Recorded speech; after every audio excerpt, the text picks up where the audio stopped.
Welcome to master of chess brain. నేను మీ రవికుమార్. ఈరోజు మనం కింగ్ అండ్ క్వీన్ కాంబినేషన్‌లో చెక్‌మేట్ ఎలా చేయాలనేది తెలుసుకుందాం. అపోనెంట్‌కి సింగిల్ కింగ్ ఉన్నప్పుడు, మనకి కింగ్, క్వీన్ ఉన్నప్పుడు చెక్‌మేట్ ఎలా చేయాలి. ఓకే. నేను చాలా టోర్నమెంట్స్‌లో అబ్జర్వ్ చేసింది స్టూడెంట్స్, బిగినర్స్ చాలామంది ఏం చేస్తారంటే విన్నింగ్ పొజిషన్ వచ్చేస్తుంది.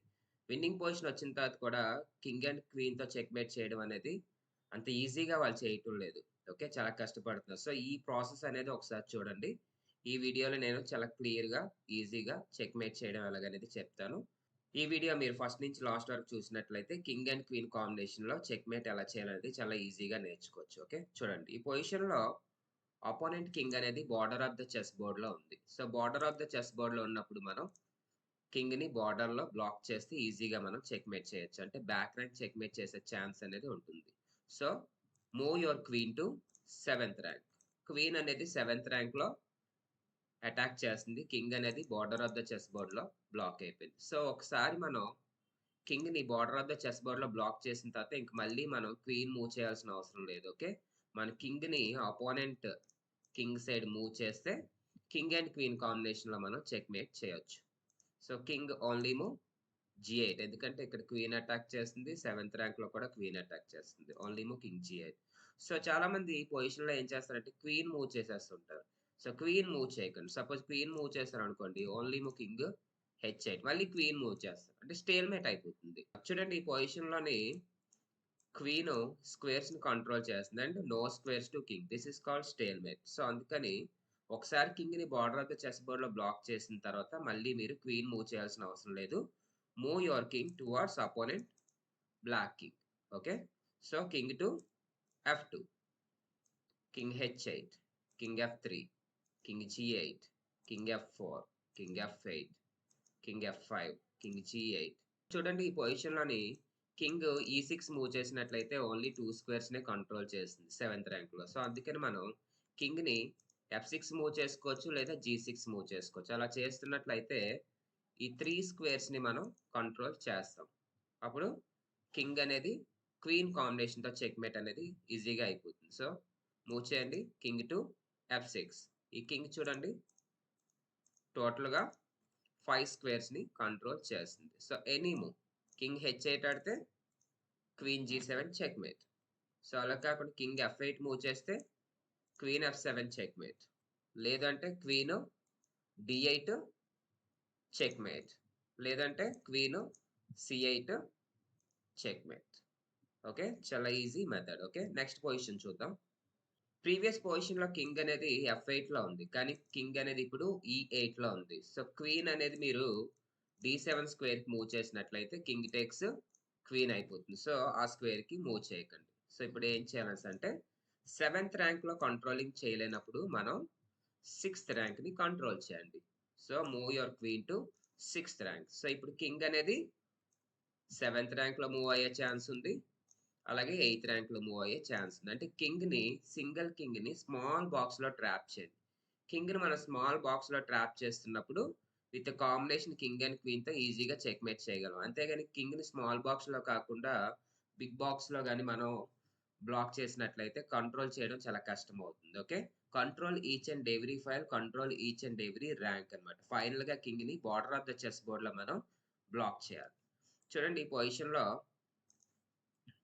క్వీన్ 5 అటాక్ చేసింది, ర్యాంక్ అటాక్ చేసింది, డయాగ్నల్ అటాక్ చేసింది. Only move. So, king move చేశారు. ఇక్కడ చిన్న ఫార్ములా యూజ్ చేయండి. Already king and queen checkmate చేసిన వాళ్ళు కింగ్ అండ్ క్వీన్ కాంబినేషన్‌తో ఎలాగైనా చేస్తారు. బట్ బిగినర్స్, లెర్నర్స్ ఈ కింగ్ అండ్ క్వీన్ చెక్‌మేట్ తెలియని వాళ్ళు ఏం చేస్తారంటే నేను చెప్పిన చిన్న ఫార్ములా యూజ్ చేయండి. కింగ్ ఫైల్ చేంజ్ అయితే ఫైల్ కంట్రోల్ చేయండి. లేదా కింగ్ ర్యాంక్ చేంజ్ అయితే ర్యాంక్ కంట్రోల్ చేయండి. చూడండి ఇప్పుడు నేను ఎలా అప్లై చేస్తాను చూడండి.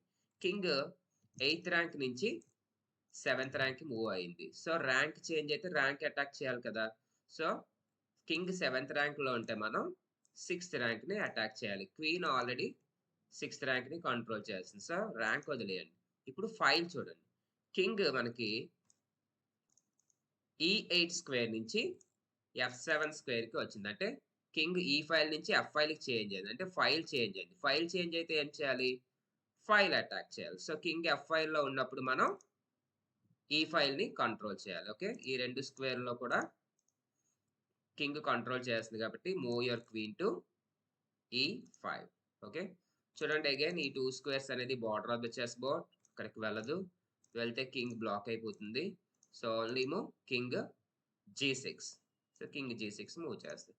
ఇక్కడ కూడా సేమ్ ప్రిన్సిపల్స్. కింగ్ అనేది 7th ర్యాంక్ నుంచి 6th ర్యాంక్ మూవ్ అయింది. ర్యాంక్ చేంజ్ అయితే ర్యాంక్ కంట్రోల్ చేయాలి. క్వీన్ అనేది ఆల్రెడీ ర్యాంక్ కంట్రోల్ చేస్తుంది కాబట్టి ర్యాంక్ వదిలేయండి. ఇప్పుడు ఫైల్ చెక్ చేసుకోండి.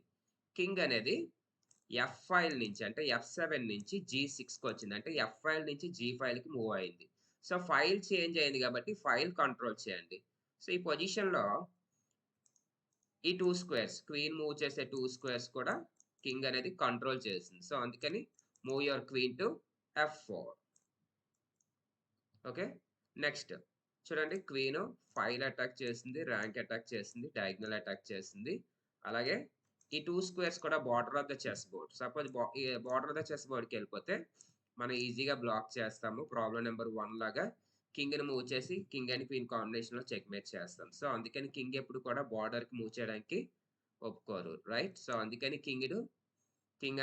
కింగ్ అనేది G7 స్క్వేర్‌కి మూవ్ చేస్తారు. కింగ్ G6 స్క్వేర్ నుంచి కింగ్ G7 స్క్వేర్‌కి మూవ్ అయింది. అంటే ఫైల్ చేంజ్ అవ్వలేదు. ఓకే. సో ఇప్పుడు ర్యాంక్ చెక్ చేసుకోండి. కింగ్ 6th ర్యాంక్ నుంచి 7th ర్యాంక్ మూవ్ అయింది. అంటే ర్యాంక్ చేంజ్ అయింది కదా! సో ర్యాంక్ చేంజ్ అయినప్పుడు ఏం చేయాలి? ర్యాంక్ కంట్రోల్ చేయాలి. సో కింగ్ అనేది 7th ర్యాంక్‌లో ఉంది కాబట్టి మనం 6th ర్యాంక్ అటాక్ చేయాలి లేదా 5th ర్యాంక్ అటాక్ చేయాలి. కింగ్ ఆల్రెడీ 6th ర్యాంక్‌ని కంట్రోల్ చేస్తున్నారు కాబట్టి move your queen to 5th rank. So 7th ర్యాంక్‌లో అటాక్ చేసేటప్పుడు అటాకింగ్ అవ్వకపోతే 6th ర్యాంక్ కంట్రోల్ చేయండి. 6th ర్యాంక్ కంట్రోల్ చేయడం అవ్వలేనప్పుడు 5th ర్యాంక్ కంట్రోల్ చేయండి. Okay.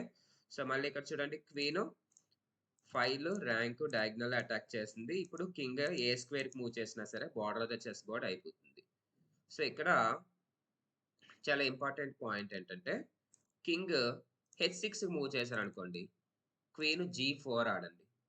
So border of the chess బోర్డ్‌లో బ్లాక్ చేసాము. ఈజీగా మనకు కింగ్ అనేది ఈ స్క్వేర్‌కి మూవ్ చేసి కింగ్ అండ్ క్వీన్ కాంబినేషన్‌లో చెక్‌మేట్ చేయొచ్చు. అలా కాకుండా కింగ్ G8కి మూవ్ చేశారనుకోండి.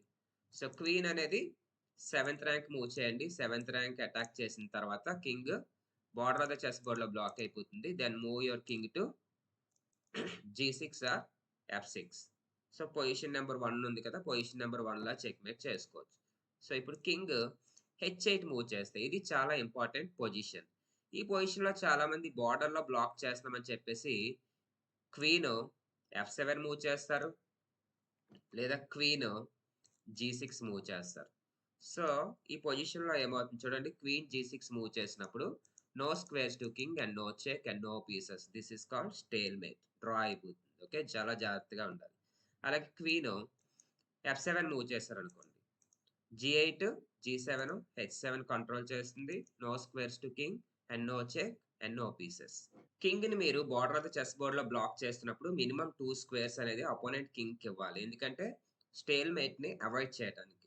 చూడండి కింగ్ G8, కింగ్ H8 ఈ 2 స్క్వేర్స్ అనేది లీవ్ చేయండి. అంటే క్వీన్ అనేది F7 స్క్వేర్‌కి కాకుండా క్వీన్ అనేది D7 స్క్వేర్‌కి మూవ్ చేయండి. క్వీన్ D7 మూవ్ చేస్తున్నప్పుడు అపోనెంట్ కింగ్‌కి 3 స్క్వేర్స్ ఉన్నాయి మూవ్ చేయడానికి. సో స్టేల్‌మేట్ అయ్యే ఛాన్స్ లేదు.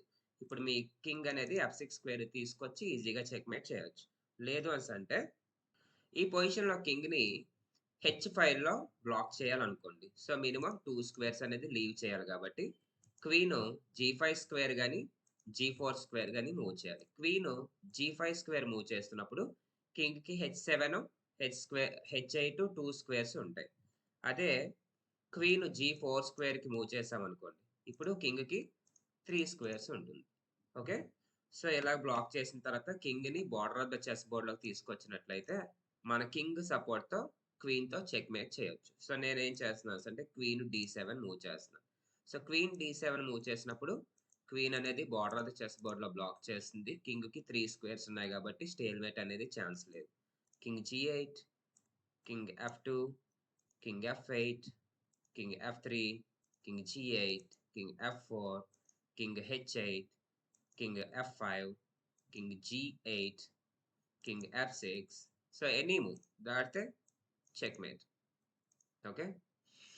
అలాగే king H8 ఆడితే queen G7 checkmate. సో, ఈ ప్రాసెస్ అనేది చాలా ఈజీగా ఉంటుంది. ఒక 2, 3 టైమ్స్ ప్రాక్టీస్ చేస్తే వస్తుంది. పెద్ద హార్డ్ ఏమీ కాదు. బట్ లెర్నర్స్‌కి కొద్దిగా కష్టంగా ఉంటది. ఇందులో కీ పాయింట్ ఏంటంటే కింగ్ ఫైల్ చేంజ్ అయితే ఫైల్ అటాక్ చేయండి. ర్యాంక్ చేంజ్ అయితే ర్యాంక్ అటాక్ చేయండి. ఫైనల్‌గా కింగ్‌ని బోర్డర్ ఆఫ్ ద చెస్ బోర్డ్‌లో బ్లాక్ చేయండి. చేసిన తర్వాత మన కింగ్ సపోర్ట్‌తో క్వీన్‌తో చెక్‌మేట్ చేయొచ్చు. ఓకే.